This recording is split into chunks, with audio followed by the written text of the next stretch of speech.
Հավատքի բանկի գրքույկը Չարլզ Սպերջեն, օր օգոստոսի 13։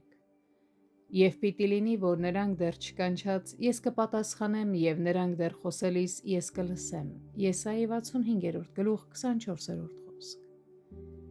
Ինչ արագ է նա գործում։ Տերը մեզ լսում է դեռևս մեր կանչելուց առաջ և հաճախ նույնպիսի արագությամբ էլ պատասխանում է մեզ։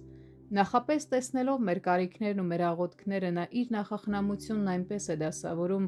որ կարիքն իրականում առաջանալուց առաջ արդեն ապահովել է դրա լուծումը, իսկ փորձությունը մեզ վրա հասնելուց առաջ արդեն զինել է մեզ դրա դեմ։ Սա իմաստության արագ գործելու ձևն է, և մենք հաճախ տեսել ենք, թե ինչպես է նա գործում։ Դեռևս այն նեղության մասին չէինք էլ մտածել, որը մեզ վրա պիտի գար, երբ արդեն եկել էր այն զորավոր մխիթարությունը, որը պետք է մեզ պահեր այդ նեղության մեջ։ Ինչ աղոթքներ լսող Աստված ունենք մենք։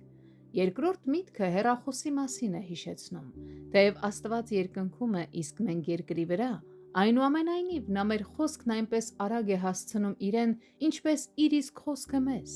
Երբ մենք ճիշտ կերպով աղոթում ենք, կարծես խոսում ենք հենց Աստծու ականջին։ Մեր ողորմած միջնորդը անմիջապես ներկայացնում է մեր խնդրանքները, և մեծ Հայրը լսում է դրանք ու հաճությամբ ընդունում։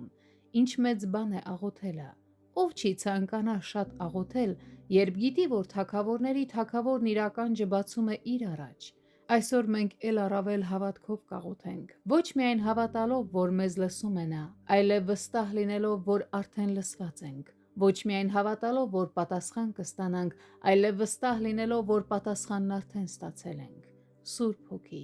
օգնիր մեզ այս հարցում։